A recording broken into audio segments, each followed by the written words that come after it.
Hi, my name is Adrian, and today we're going to be talking about the ending of Metal Gear Solid 5. So if you have not completed the game, please do not watch this video. There's going to be plenty of spoilers. So with that being said, a couple months ago, my brother and I made this speculative video in Spanish dealing with the theory that Venom Snake is not Big Boss, and that's exactly what ended up happening in the game. So we're just going to be going over a couple points that we talked about in the video and also postulating what are the implications of this new ending. And here is my brother Arturo. Hey guys, my name is Arturo, and yeah, just like my brother said, we're going to be looking back and kind of reviewing what we were right about, what we weren't, and postulating a few theories about the ending and what we thought about it. All right, so I'm just going to give a little brief rundown in what we talked about in the Spanish video and then what ended up happening when we think about it and stuff like that. So our main thing of the last video is that we said Venom Snake is a new snake and that he is not Big Boss because we talked about various aspects of why we thought this is true, but a main one was just the physical appearance and that he looks like another person with the scars and the ponytail, the horn, the mechanical arm.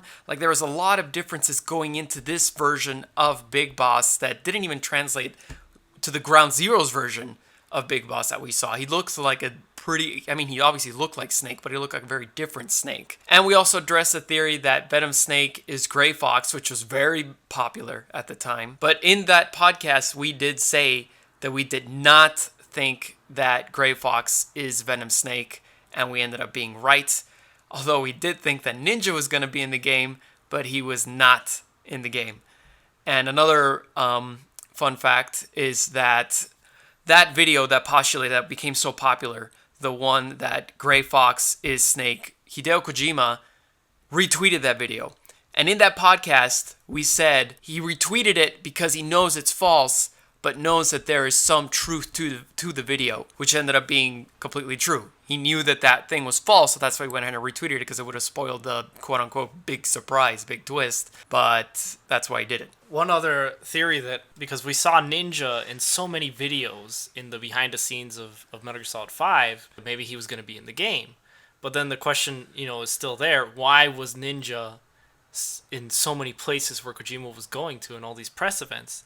So what we kind of think is that maybe there was a Ninja game in the works, or some kind of spin-off, or maybe some mode that he was going to put in the game, but he just didn't end up having time to do it, just like he didn't have time to finish the actual ending. So maybe that was what Ninja was in there for. So yes, just like Arturo said, he was heavily implying that Cyborg Ninja was going to be seen in some shape or form in the game, because even in images that he tweeted, you could see Cyborg Ninja in the back. But unfortunately, Ninja does not make an appearance in this game. And another big hint that he gave was that image that was the official Konami image of the Metal Gear timeline, where you could see the different snakes. You can see it on screen now. And you could see how each snake had his position in the timeline, and how if he was Big Boss, it said Big Boss right underneath it. But with Venom Snake, for Metal Gear Solid 5 The Phantom Pain, it did not say Big Boss. There was this it wasn't a hole, but there was clearly it did not say Big Boss, and we were like, why would they do this? If he's Big Boss, and you're going to write it down there, but he wasn't, so that was a ginormous hint. So let's talk about that infamous "what about him" line that Kaz says in the beginning of the game when Big Boss goes into a coma. So originally, the Geoff Keighley, I think is his name, he asked him about this, and he said like, oh, who is that guy that says, who's he referring to? And then Kojima smiled and he said, oh, that's me. And in the podcast we said, oh, well, clearly he's lying, because it's something like we thought that indeed is going to be the actual Venom Snake. But we didn't know just how he was like lying, but not really. Because the thing is, as we all know, he ends up saying in the end of the game, oh yeah, it was the medic. And in a literal sense, yes, it was the medic. But I think in the figurative sense, what Kojima was trying to do is do this little like, we're all part of Big Boss kind of thing, where you are figuratively part of Big Boss because your avatar ends up being the medic. So we figure that was his way of symbolically putting in a gesture of like every one of the players is somehow part of Big Boss. Which is nice and poetic, but it got us thinking, does that cheapen who Big Boss is? Does it kind of make the Les Enfants Terribles project a little bit pointless. So yeah, so essentially we have, the medic is supposedly Big Boss, but the problem with that is that we go into the whole genes thing and the whole project, just like my brother mentioned, in that they went to great lengths to clone Big Boss, and they created Solidus and Liquid and Snake, not all at the same time, but they created them because Big Boss was supposed to be this legendary, almost a superhero in a sense, of a soldier. And then they go ahead and say that just by making someone relive the missions and programming him to think that he's Big Boss, that he is Big Boss. And that doesn't make any sense, because then what was the need to clone him? Then you could just put that into any other soldier. You could have an army of Big Bosses then for a much cheaper price. So that's why we think it cheapens it. It does, like you said, it does indeed cheapen it, because that's what made Solid and Liquid so special. That's why they went to such great lengths to try to clone the genes of this legendary soldier, this legendary man. They wanted to make that possible, and they knew that. I mean, that's kind of like one of the themes of the original Metal Gear Solid, is that your whole life is not dictated by genes. Right? So even though Solid and Liquid were made from the same material that created Big Boss, they both turned out to be completely different people. Liquid ended up being this, megalomaniac terrorist guy, and Solid Snake ended up fighting on the side of the good guys. Or you could argue, well, he was constantly being manipulated by the Patriots. But the truth of the matter remains that he was always fighting what he believed in, what he thought was good. So that's why he is truly the hero of the saga. He never fell to villainy. He never twisted anything to end up being a bad guy like his father did. So besides cheapening the whole mythos that they were trying to create the perfect Big Boss, and ended up saying, yeah, we could create a Big Boss with just some hypnotherapy. You can turn a medic into a super soldier. So, besides cheapening that, it also cheapens the relationship that Solid Snake had with Big Boss. Because if you go back to Metal Gear 1 and Metal Gear 2, the cool thing about them is that Snake goes and Big Boss is the commander of Foxhound, and he sends him into Operation Intrude, and then it turns out that he is the guy leading the terrorist attack. So then, that initial conflict, you find out with this new installment, that wasn't even Big Boss. You were talking to his doppelganger. You were talking to the medic. And I know You're gonna go fight the doctor. Yeah, you're gonna go fight the doctor. And I mean, I know that Big Boss says in the end, in the cassette tape that he's giving to his doppelganger, we are Big Boss. He can keep saying we are Big Boss all he wants, but the truth of the matter is, we are not Big Boss. The guy who left, that is Big Boss, not the guy that you are controlling. No matter how much hypnotherapy you put into the guy. He's not the same person. He's a medic. He has different things. Even though he believes in his head that it's him, it's not. So that whole first encounter never happens. And thus, if that never happened, then when he goes back in Metal Gear 2 and they fight each other again, and he says, I've been having nightmares, and then Big Boss gives him his speech about war and it having to be this never-ending cycle so that the soldiers can always have a place in that world, so they're always constantly coming in and out of the battlefield.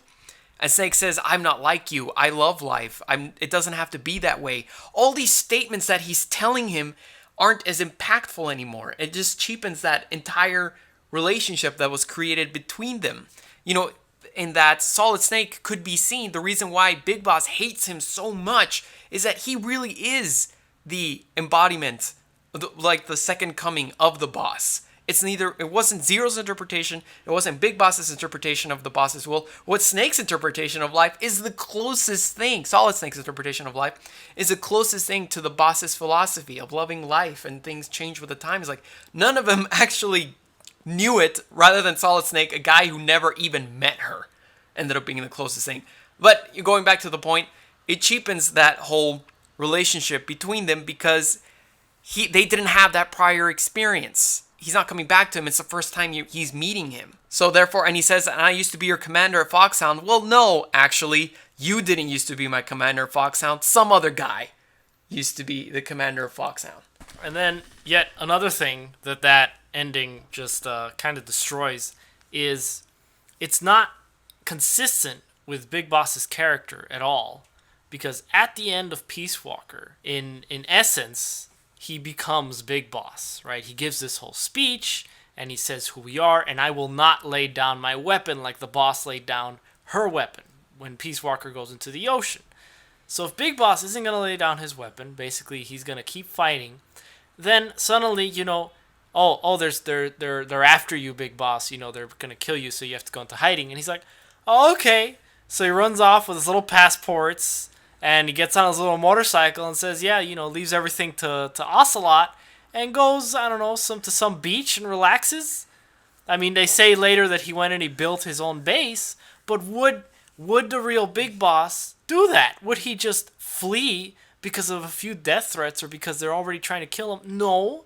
The true Big Boss would be the one who's doing the revenge. He wouldn't leave it up to some doppelganger. The whole point of Peace Walker, the whole ending speech, when he throws away that bandana and when he says, no, I will never put down my gun. I will always keep fighting. What is he doing in the first 5 minutes of Phantom Pain? He is putting down his gun. He's putting his entire legacy on the line for some guy who he thought was like a big fan of his. And not only does it cheapen that, it also cheapens what you're doing in the video game.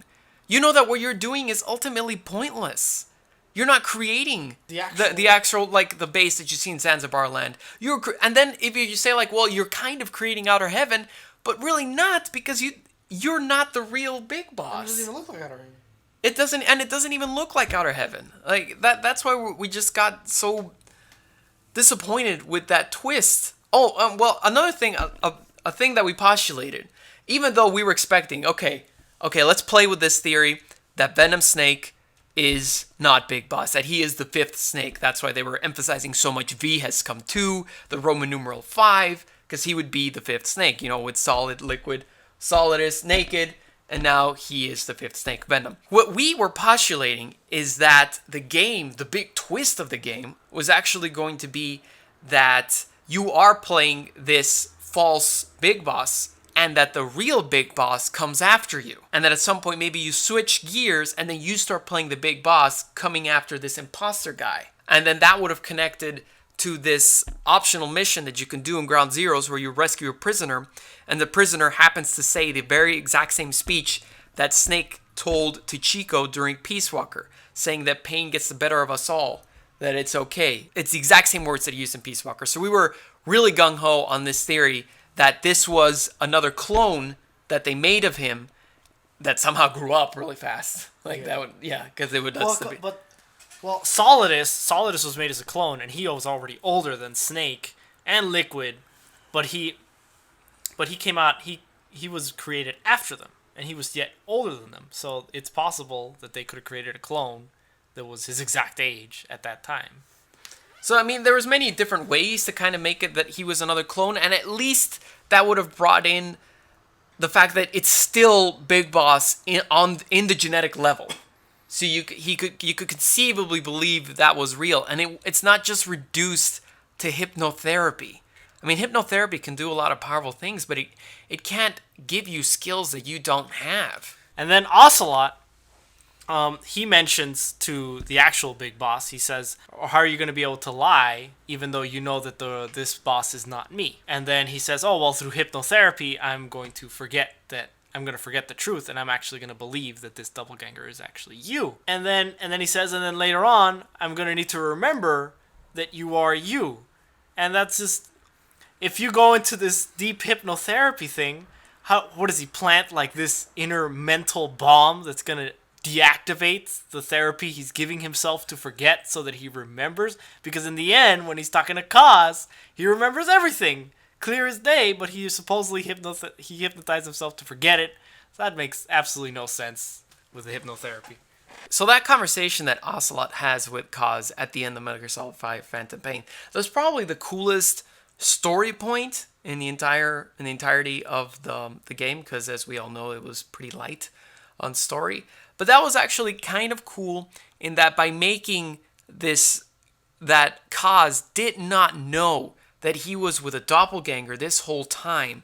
And then when that bomb is dropped on him, saying like, oh, you actually, this whole time, we're not with the real Big Boss, he left.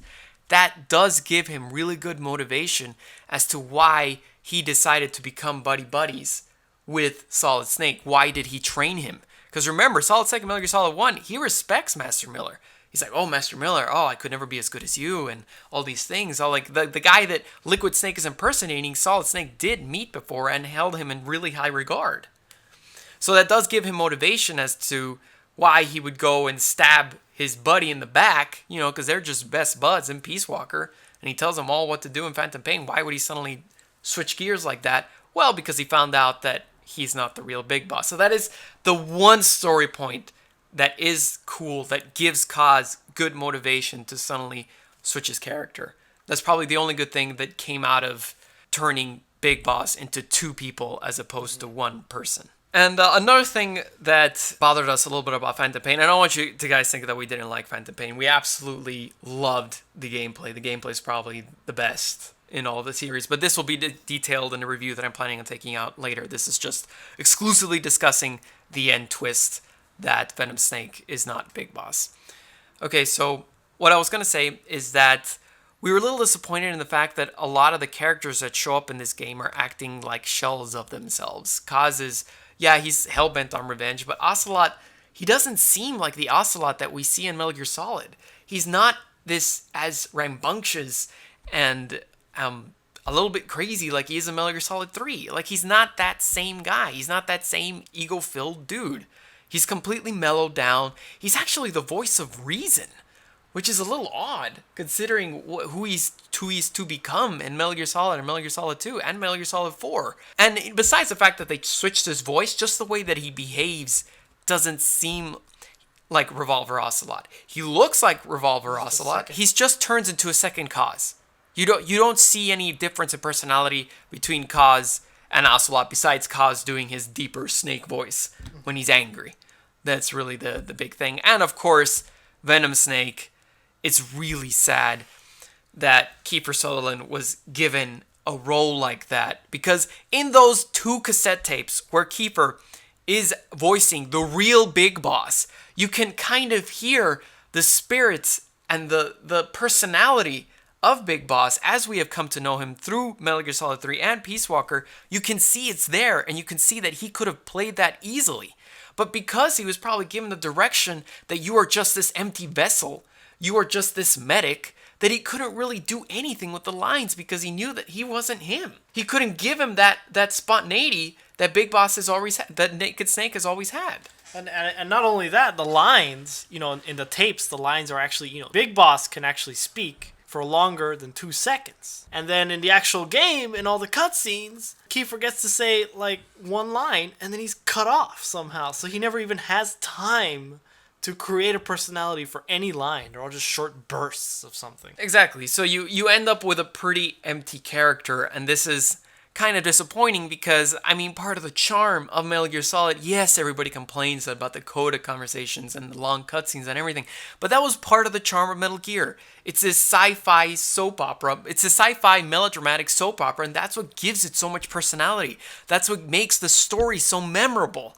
Because like Splinter Cell, for example, another great stealth series, Splinter Cell has never been about the story. Splinter Cell has always been about the gameplay, and it gives you this straightforward Tom Clancy kind of espionage story. And yeah, it's serviceable, but it's not memorable.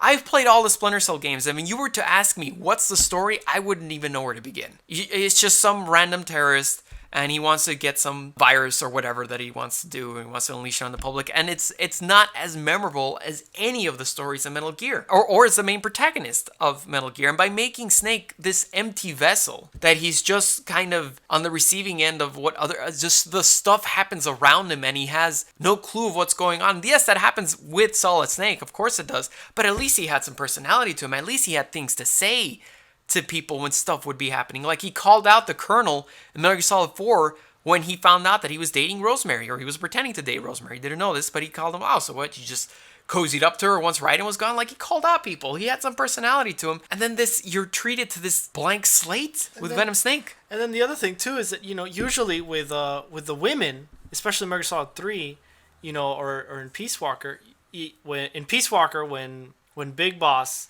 captures one of the women, and then Kaz says, we don't have any room for this new recruit, and it's like, she's hot. She's hot. And then Kaz is like, is she a fox? Yeah, she foxy, I think he says. Exactly. And you don't have any of that in Metal Gear Solid 5. He's running around with his sniper girl, who is half naked, and he never comments on it. Like the actual big boss, he'd comment on it. He'd say some joke or some quip about it. They'd talk about it, but they all have to be so serious, and so that opportunity never rises. It takes away the charm of the game. This necessity of having to be so deadly serious 100% of the time. Yes, in the gameplay you can have fun and do your typical fun Snake stuff like pop out of the cardboard box or paste posters to it and do all the fun stuff, make your horse poop. Like all that humor that is so Kojima is still there, but it's during the story that it's just gone. You just have this really straightforward, very serious story that takes place almost entirely on Mother Base. You rarely see a cutscene happen anywhere else. You're not going to get the same feeling as if when you're passing Metal Gear Solid 3 or even 2 or 1 and you're seeing those cutscenes and you're enjoying the cutscenes. You don't really get that with Metal Gear Solid 5. The cutscenes are there and they're happening, but they're not memorable. Think of the ending of Metal Gear Solid 3, which we consider to be the best ending out of all the games. And of all video games in general. And of all video games in general, yeah, and some movies to mention. So it has this great ending, and then think of how you feel at the end of Metal Gear Solid 5. You know, what is the differences that Kojima did? He made a twist in Metal Gear Solid 3. He made a huge twist that the boss was in fact always continuing her job. But it made you feel a different way. It made you understand Big Boss as a character. It made you understand why he turned into a villain. Why he turned into a villain. It made you understand several things. It gave you this, emotional connection with these characters, and you felt something, and it all made sense together and wrapped it together. Then you go to the ending of Metal Gear Solid 5, and suddenly all you feel is like, oh, Kojima swept the rug under me, and that's it. So this guy was the medic. Like, you just feel surprised. And in a sense, like we said, we felt cheapened, but you certainly don't feel any of the things that you were feeling with the other ending. There's no emotional catharsis. There isn't that feeling that we all had when we shared Naked Snake's pain when he found out that he went and he killed the only person he's ever loved in his entire life. He killed her, point blank, for nothing. He found out that it was all just a ploy, that she knew, that she hadn't turned at all, that it was all just a plan to prove America's innocence. That was it. So they made him assassinate the person he cares most about in life. How could that not mess with your head? How could that not make someone turn against their country, turn into this crazy terrorist that ends up leading this nation of soldiers without borders and all that stuff? So that leads into the discussion of the significance of the Metal Gear Solid 5 storyline and how it belongs within context of the rest of the games. When you complete Peace Walker, and he says, you could call me Big Boss, and he gives this whole speech and how they are now outer heaven, the 2 speeches that you get at the end of Peace Walker, depending on what you do. That connects perfectly into Metal Gear 1. If you were to regard that as canon, which it is, it connects perfectly into Metal Gear 1, and it does elaborate more on exactly why he turned into the person that he did into Metal Gear, even though, as we just extensively went through, by the end of Metal Gear Solid 3, you could kind of infer, and it all makes sense. But if you want it to be given to you in black and white, then yes, Peace Walker is a worthwhile addition, and it adds elements to the mythology that weren't previously there, such as you find out, who Otacon's parents are, and who Huey was, who Strangelove was. It does add a little bit of complexity, a little bit of more thought, and it does disagreement with the boss. And it's disagreement with the boss, which is good. And it also adds actually a pretty neat ending too. We actually kind of liked the imminent nuclear threat and the Big Boss calling it in and trying to stop it himself through a phone call. That's cool. It gives it makes the story a little bit more grounded, where you're actually talking to these political leaders. So what we have to ask is, if the story was pretty much wrapped up, then why would Kojima go ahead and just unravel it again when he had already completed it? Our theory is that he created Metal Gear Solid 5 because he wanted to make Peace Walker, the gameplay of Peace Walker, again, and he wanted to perfect it, and he wanted to do it on a console because he really liked what he did in Peace Walker, and we all really liked what he did in Peace Walker. So he wanted another chance to do it, but he was faced with the issue of already completing the story. So how would he make Metal Gear Solid 5 also fit into the story and still somehow make it as special as the other games? And so that is why we think he came up with this whole thing of, you have the doppelganger and you have the medic and all this stuff, but really his goal wasn't to add to the story. His goal was to finally make the stealth game that he wanted to make and perfect those mechanics that he's been doing for years. Yes, he wanted to add that endless replayability that Peace Walker has, that vicious cycle of going into the mission to collect resources, to get more soldiers, to get more items, to get more things to do, to get a bigger army, to take on better and more complicated missions. It's all a really cool cycle that feeds into itself, and it's a thing that keeps motivating you to keep play, to keep going through the same sections, to keep doing more things, and that's what's the beauty of both Peace Walker and Metal Gear Solid 5, of the fact that it's called Tactical Espionage Operations as opposed to Tactical Espionage Action, is that it is the operation. It is the full circle of what, in his mind, in his interpretation of espionage is, of building that army, of getting that equipment. That's what made Peace Walker so special, and that's what he wanted to do again with Metal Gear Solid 5, but, as he just said, he did face complications with the story. What can you do with the story that hasn't already been done? And that's why he decided to go ahead and basically you're redoing Peace Walker again. I mean, he could have done a bunch of other stories, but it probably wouldn't have fit as well as the story that he went into. I mean, what we both would have preferred is that he simply remake Metal Gear. That's ultimately what we've always wanted. It would make perfect sense. You know, it's like the episode 3 to Star Wars, where you finally connect this circle of characters.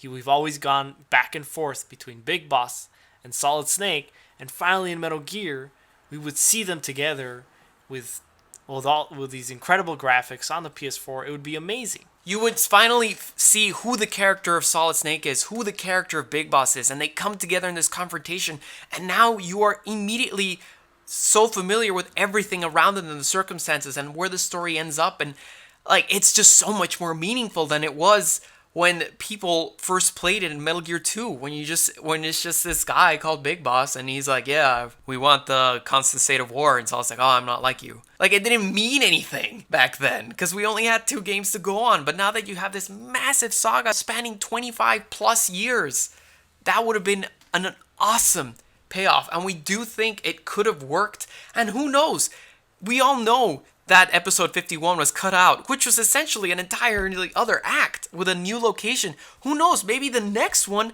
might have really been Metal Gear, because if you look back into the old interviews that Kojima gave about Solid Snake, he did say we're still not done with Solid Snake. We still have a story to tell about him. So yeah, he may have been hinting at that we would see post-Solid Snake Metal Gear Solid 4, what he did after he found out all the things in Metal Gear Solid 4, or he might have meant we're going to see him in Metal Gear Solid 5 when he was young, when he was in Metal Gear 1. Maybe that was going to be his big emotional payoff, like Shadow Moses was in Metal Gear Solid 4. And a little bit expanding on what my brother said on making the game that he always wanted to make, this truly was the stealth game that he wanted to make way back in Metal Gear Solid 3. Because if you go and you read those interviews, what he was proposing, or even that first trailer that we all saw, the music with Harry Gregson Williams, the awesome, I think it was 15-minute trailer, where you see Snake infiltrating the jungle and the guards working in a group of 4 trying to find him, and him hanging off the trees and taking him out one by one, and then he ends up jumping out of the waterfall. Really cool, very dramatic. In that game, he was trying to make the true open world infiltration, where you were just running around the jungle, trying to survive, and then every once in a while, you come across this base, and you have to infiltrate the base. And that's exactly what Metal Gear Solid 5 is. You're in this giant open world, and you're riding around, and then you have to infiltrate different bases. That's exactly the game that he wanted to make all the way back in Metal Gear Solid 3. So that's awesome. He finally did make that game. There's a lot of people, I guess we're going into a little bit of a review here, but there's a lot of people that criticize Metal Gear Solid 5 and call it, oh, it's got repetitive gameplay. Oh, you keep going back to the same missions. They're kind of missing the point. The cool thing about making it tactical espionage operations as opposed to action is that he wasn't as compelled to shoehorn all those action sequences that the other ones had to varying degrees of success. He could finally give you a game where it was just a bunch of stealth sections and give you lots of tools to get through them and different enemy patrols so you could feel like you really are infiltrating a base. Yeah, I mean, essentially he handed the experience that you can have is in your hands. He gives you all the tools, But ultimately, the most fun you're going to have is up to you and how you approach a mission and how you use all those tools. And that is completely different from all the other games. Yeah, in all the other games, it was a linear path, and you only had so many options to you, and you were, for example, Metal Gear Solid 2, which we love, it's really cool, but it's still arcade stealth. It's just a bunch of narrow hallways with 2 or 3 guards per section, and they're walking a set path, and they always walk the set path at the set speed and set patterns, and that's just memorization. But here you're dealing with enemies that react to absolutely everything that you do, whether or not you do headshots, whether you do CQC a lot, whether you infiltrate at night a lot. Like, they're always constantly adapting and responding and doing to you, the player. And the sections get increasingly harder or easier depending on how you're playing. And he rewards you the most out of any other of the Metal Gears for not killing people. You get more soldiers, you get better scores, you get better equipment, you just get all a bunch of things because you're doing it non-lethally. Alright, so I guess that brings us to the conclusion of this in-depth analysis of Venom Snake not being Big Boss, and a little bit of a bonus review thrown in there. So if you've got any questions for us, or you'd like to postulate your own theories or speculations as to why we ended up getting this ending that we got, please leave your thoughts in the comments below. You can also follow me on Twitter at GodzillaRex and on Instagram at GodzillaRex. And of course, subscribe to the channel because we are both very fond of doing more videos about Metal Gear and analyzing and stuff like that. Thank you so much for watching. See you next time. Hay muchísimos spoilers en este video, así de que si no han jugado el juego, por favor, no vean este video porque todo el juego, porque hay varios finales en este juego. O sea, si no has jugado todo y si no has visto todos los cutscenes, no veas este video porque te va a spoilear absolutamente todo. ¿Qué tal todos? Soy Adrián Acevedo Smith y bienvenidos a la continuación del otro podcast que tuvimos. Híjole, ¿cuánto fue? ¿Cuánto fue, Arturo? ¿Hace 6? ¿8? Creo que 8 meses o 9 meses. No sé hace cuánto. Ahí le pueden ver en la fecha. Pero hace bastante tiempo hicimos este podcast en donde explicamos que Venom Snake... Bueno, pusimos la teoría de que Venom Snake es un nuevo Snake y no es Big Boss. Que Venom Snake no es Big Boss. Y me acuerdo que en ese podcast dijimos de que podríamos estar equivocados y que podríamos estar completamente mal en nuestra teoría, pero resulta que sí latinamos en varias cosas de que Venom Snake efectivamente no es Big Boss. En ese video dijimos al principio, Venom Snake es un nuevo Snake, no es Big Boss. Y sí, efectivamente Venom Snake es un nuevo Snake, es otro Snake. Ahorita llegamos... explicamos más los detalles sobre ese Snake, pero quería ir punto por punto de lo que dijimos en el video anterior. Y si no han visto el video anterior, sí les recomiendo verlo para poder estar mejor enterados de lo que estamos hablando ahorita. Entonces hablamos de cómo se ve como otra persona, que tiene una colita de caballo, que tiene el cuerno, que tiene el brazo mecánico, pero perdió su brazo después de ser derrotado por Snake. Así es que como que no hace mucho sentido de que lo perdió tan temprano. Y pues sí, efectivamente sí se ve como otra persona porque es otra persona, no es el mismo Snake. Y también hablamos sobre la teoría de que Venom Snake es Gray Fox. Y sí vemos mucho en esos comentarios de que, oye, pero esto es equivocado, claro que Venom Snake no es Gray Fox. Nunca dijimos de que pensamos de que Venom Snake era Gray Fox. No sé por qué muchas personas pensaron de que vieron ese video. Ay, están diciendo que es Gray Fox, qué tonterías. Nunca dijimos eso. Ahí explícitamente decimos, no pensamos que Gray Fox es Venom Snake. Pero explicamos la teoría por si se querían enterar de esa teoría. Nosotros presentamos al Gray Fox porque viendo ese video, nosotros formulamos nuestra teoría de quién era Venom Snake. Había un video muy popular de que hablaba de esta teoría de que Venom Snake es Gray Fox. Y lo chistoso de ese video es de que también lo mencionamos en nuestro podcast, es de que Hideo Kojima retuiteó ese video. Y nosotros dijimos, creemos que lo retuiteó porque es falso, pero sabe que hay algo de verdad en el video. Y eso es efectivamente lo que terminó pasando.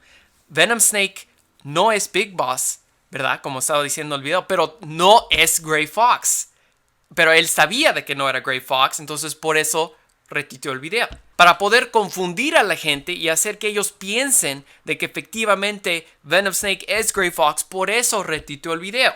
Entonces, otra cosa de que dijimos es esa imagen que ves los diferentes Snakes durante los diferentes juegos de Metal Gear 1, Metal Gear 2, y entonces puedes ver cómo no dice Big Boss debajo del nombre de Snake, y efectivamente no decía Big Boss porque no es Big Boss. Muchos de los comentarios decían, no, pues Phantom Pain significa que cuando pierdes tu brazo todavía piensas que lo tienes. Yo sabía eso es la interpretación obvia del título, The Phantom Pain. Yo quería hacer una interpretación menos obvia, entonces ni me referí a esa definición. Y lo que yo dije en el video era de que había un énfasis en fantasmas durante todos los juegos de Metal Gear. Y entonces aquí en el título, The Phantom Pain, decía, pues tal vez es un fantasma. Y efectivamente en el juego dice, oh, my very own phantom. Entonces dice, pues es mi propio fantasma. Entonces yo estaba correcto en lo que yo estaba diciendo en el otro video. O sea, lo que Arturo estaba diciendo es de que quería ver a través, más allá del título literal. Y sí, no se estaba refiriendo a Grey Fox. No, eso es, el Phantom Pain no era de Grey Fox, el Phantom Pain era de Phantom, otro Venom Snake, pero sí tenía razón de que ese título no era solo en el sentido literal de que sentía Phantom Pain porque perdió su brazo. Es lo mismo con Snake Eater, Metal Gear Solid 3 Snake Eater. Sí, literalmente sí come serpientes en el juego, eso es el título literal. Pero no literalmente, Snake Eater es el término oficial que se usa para operativos que operaban durante la Guerra Fría. Los llamaban Snake Eaters, los que hacían ese tipo de misión. Entonces por eso se llamó Metal Gear Solid 3 Snake Eater, no solo porque literalmente come serpientes. Y la misión es Snake Eater. Y la misión es Snake Eater, exactamente. Entonces por eso tenía, o sea, el título iba más allá de su sentido literal y eso es lo que estábamos tratando de explorar. Por qué se llamaba Phantom Pain. Y esto nos lleva también en la énfasis de que le pusieron en el V, en el número romano 5, porque era el quinto Snake. V has come to, su nombre código es V, y efectivamente sí estábamos correctos en eso también, porque él es el quinto Snake. No era Solid, no era Solidus, no era Naked y no era Liquid, él era Venom Snake, el quinto Snake. Pero en lo que sí estábamos equivocados es de que no era un clon. Es un médico, como todos bien sabemos. Y la cosa es de que sí, literalmente es un médico, ¿verdad?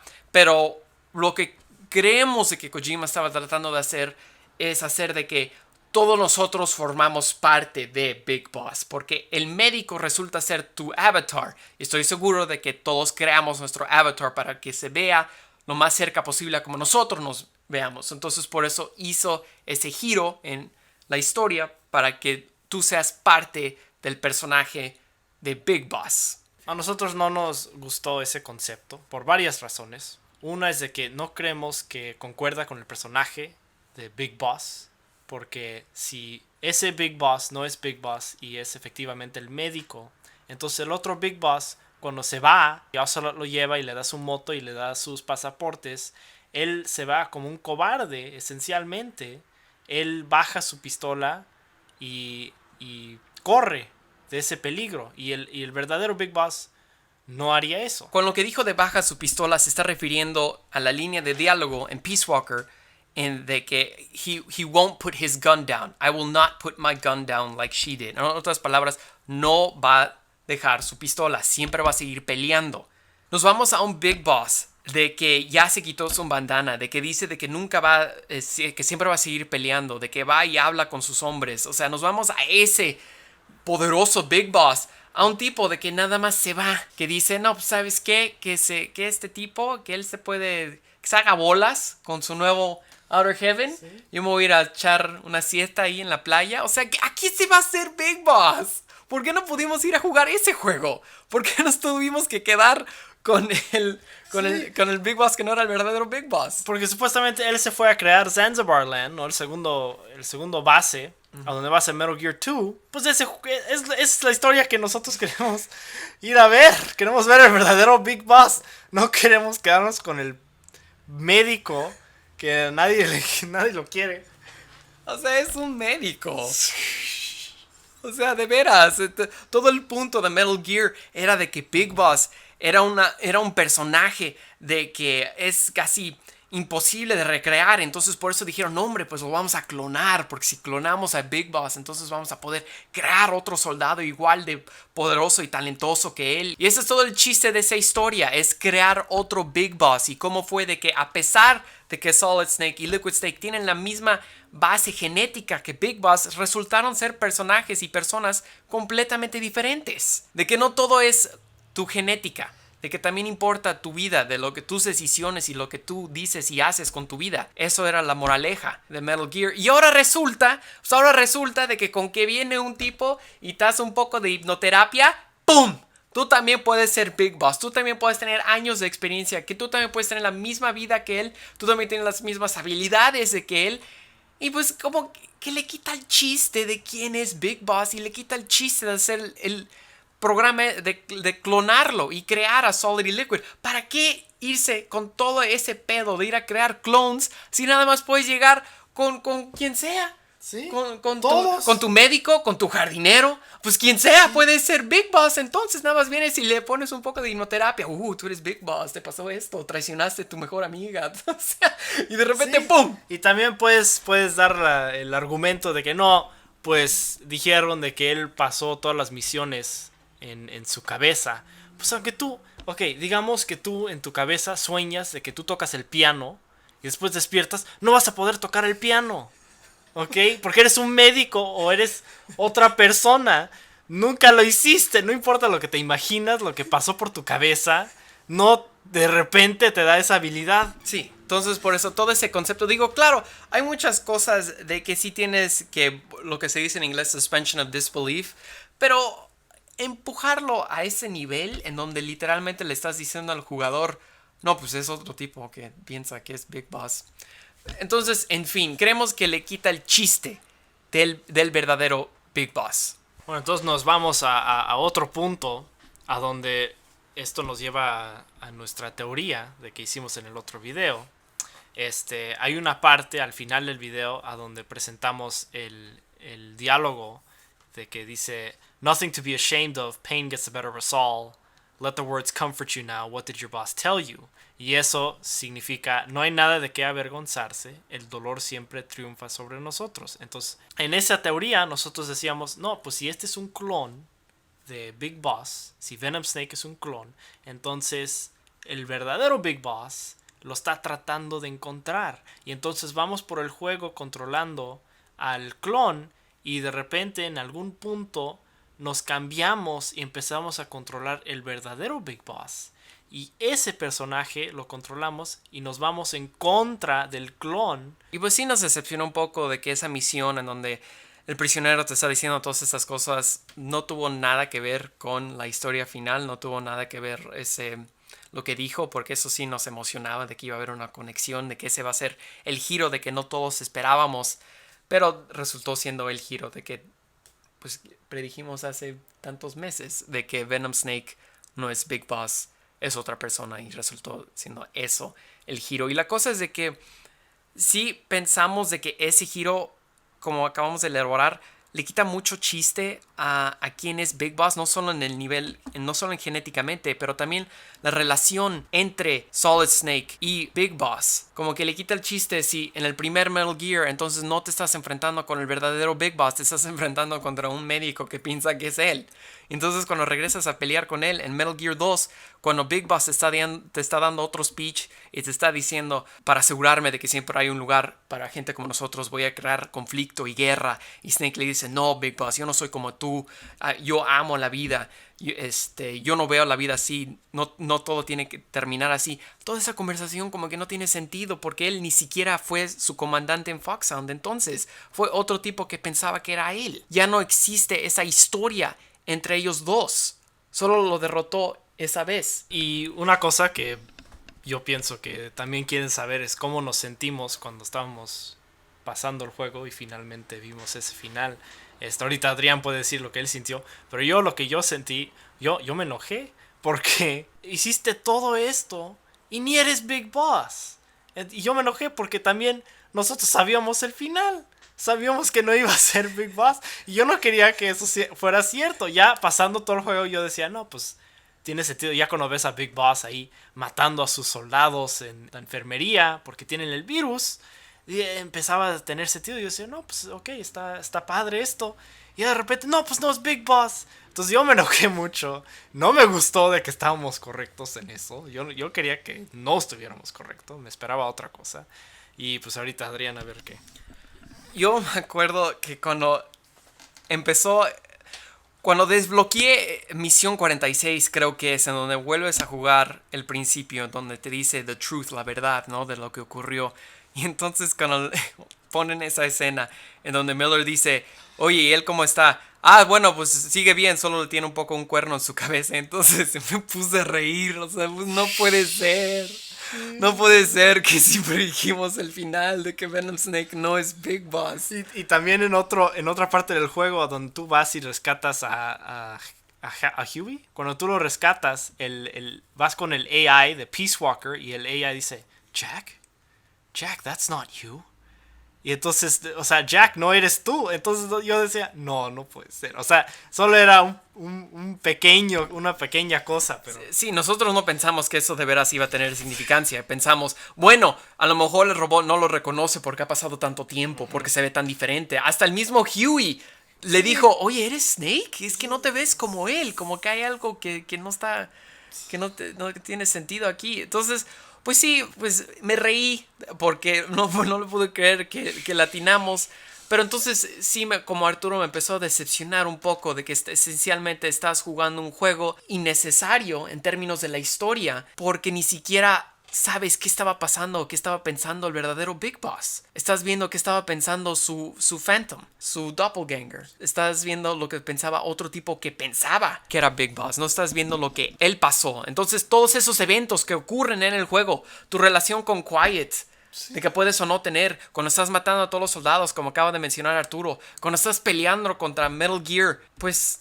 Es el médico. Es el médico está haciendo todas esas cosas. Big Boss no está haciendo esas cosas. Y claro, Big Boss al final del juego, cuando está escuchando su cassette, le dice al otro tipo, nosotros somos Big Boss entre los dos. Pero no, todos sabemos que eso no es cierto. Porque esencialmente Kojima está diciendo, como dijo Adrián, pues eres tú eres Big Boss, el jugador es Big Boss. Pero no, nosotros, ¿quién somos? Somos personas normales, nosotros no queremos ser que sean nosotros. Queremos ser a estos personajes increíbles. Y si tú reduces a un personaje como Big Boss, a un médico, a nosotros, entonces ya no es Big Boss. Big Boss era especial, por eso querían clonarlo, por eso querían recrear a Big Boss. Y solo diciendo de que con un poco de hipnoterapia puedes crear un Big Boss. Pues digo, piensen eso, digo, imagínense si al final de un cómic de Batman de repente te revelan, tú eres Batman. ¿Cómo? Si Batman es el producto de años. O tú eres Superman. O sea, si Batman es el producto de años de entrenamiento y dinero y venganza y su historia con sus papás y ser huérfano y todo eso. Eso fue a lo que creó Batman. No fue porque vino y dijeron a través de hipnoterapia, ahora tú vas a temerle a los murciélagos, pero vas a usar ese temor para inspirar temor en otras personas. O sea, no pasó eso. Le quita el chiste. Sabemos lo que estaba tratando de hacer, de que nosotros, cada uno de nosotros, tenemos un pedazo de... Hay un pedazo de nosotros en Big Boss. Y sí es un concepto muy poético. Sí le doy eso. Es un concepto muy poético y es un concepto que a lo mejor quería pasar porque es su último juego de Metal Gear. Y quería dejarle algo especial a los jugadores que lo han apoyado por tanto tiempo.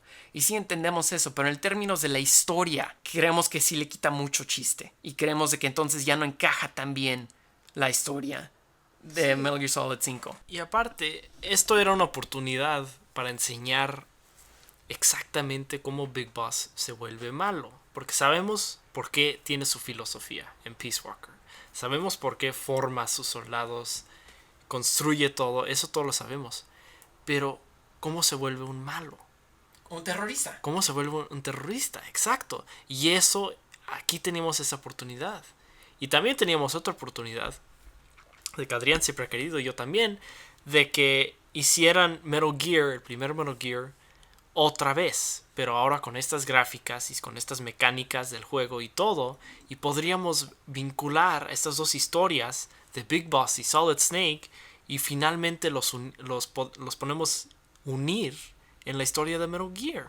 Tendría muchísimo más impacto ahora que conocemos a Big Boss tan detalladamente y conocemos a Solid Snake tan detalladamente y por fin verlos encontrarse de nuevo. Sería como en las películas de Star Wars ver ese episodio 3 y ves a Obi-Wan y Anakin pelear.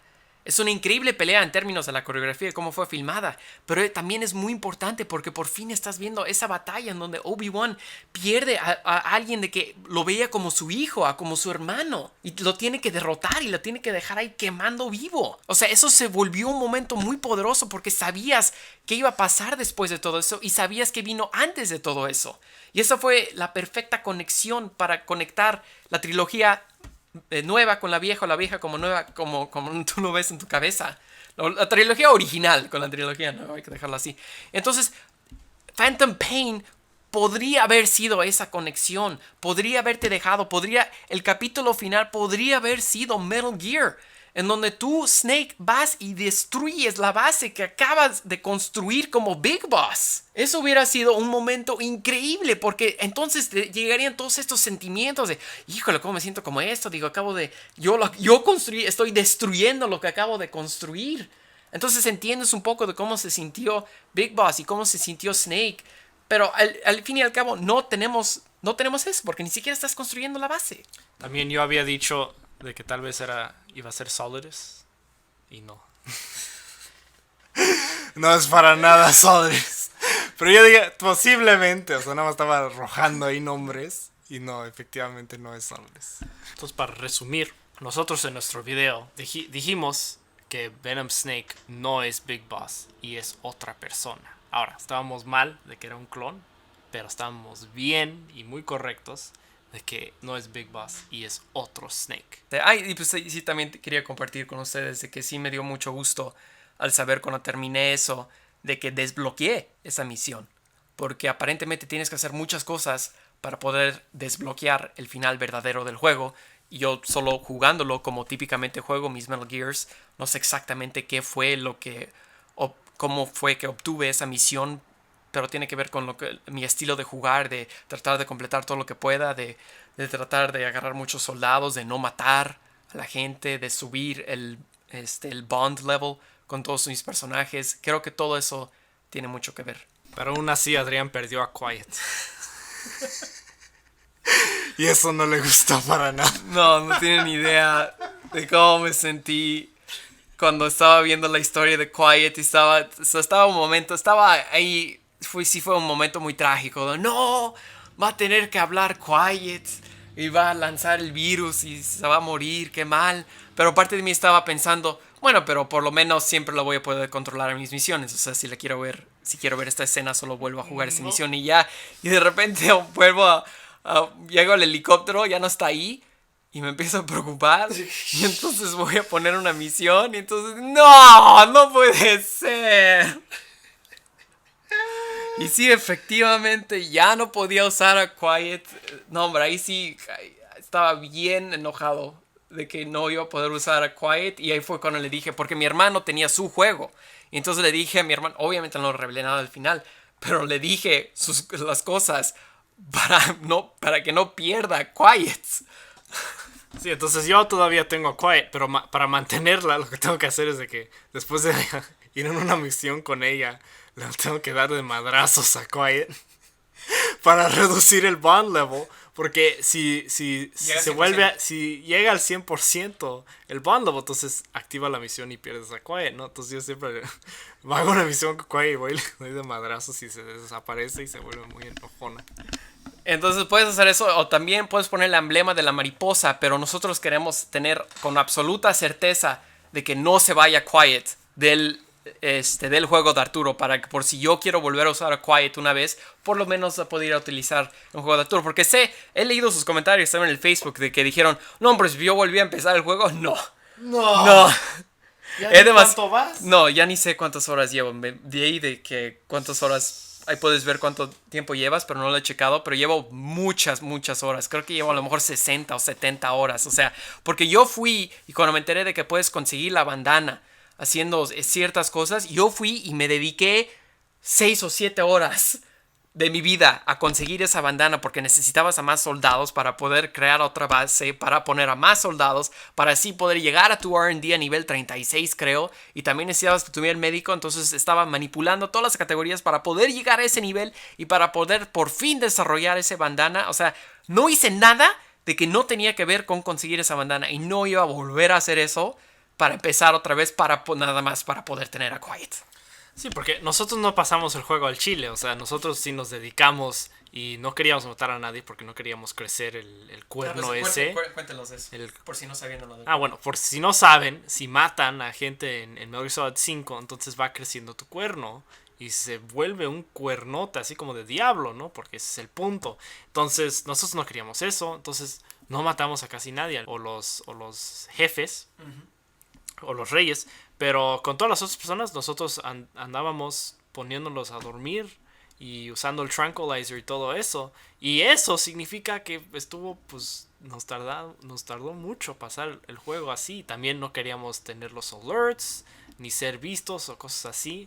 Entonces por eso Adrián no quería empezar el juego otra vez. O sea, habían misiones de que ahí podías ver de que te tardabas 1 hora y media. ¿Sí? Y hay side-ups de que te puedes tardar 1 hora. Y no iba a volver a hacer todo eso solo para poder volver a conseguir a Quiet. Digo, sí estoy triste de que ya no lo puedo usar, pero gracias a Dios que Arturo no estaba tan adelantado y entonces le pude prevenir la tragedia de que él también pierda Quiet. Y bueno, pues ese fue nuestro análisis de nuestro otro video que hicimos de Venom Snake no es Big Boss. Y pues sí les quería avisar de que sí voy a sacar una reseña del juego y va a ser también muy extensa, entonces voy a hablar de todo lo que tiene que ver con el gameplay, de que por cierto no quiero que piensen de que no nos gustó Metal Gear Solid 5, nos encantó, es un excelente juego de Metal Gear, el gameplay es fenomenal, pero eso lo voy a salvar para la reseña. Va a salir después porque quiero pasar el juego completamente como hice con Ground Zero, entonces eso va a tardar bastante tiempo y quiero esperar de que salga los diferentes disfraces para el DLC y para ver qué sale más, para poder elaborarlo más detalladamente en vez de solo sacarlo lo más rápido posible. Entonces sí se va a tener que esperar un rato para poder ver la reseña, pero sí va a llegar. Y pues muchísimas gracias por ver este video. Si todavía siguen aquí, muchas gracias por escucharlos y también gracias por su apoyo. Recuerden dejar sus comentarios abajo y me pueden seguir en mi Twitter de @GodzillaRex y mi Instagram de @GodzillaRex y también mi Facebook de ACB2Smith. También recuerden suscribirse y pues muchísimas gracias por ver nuestro podcast y nos vemos la próxima.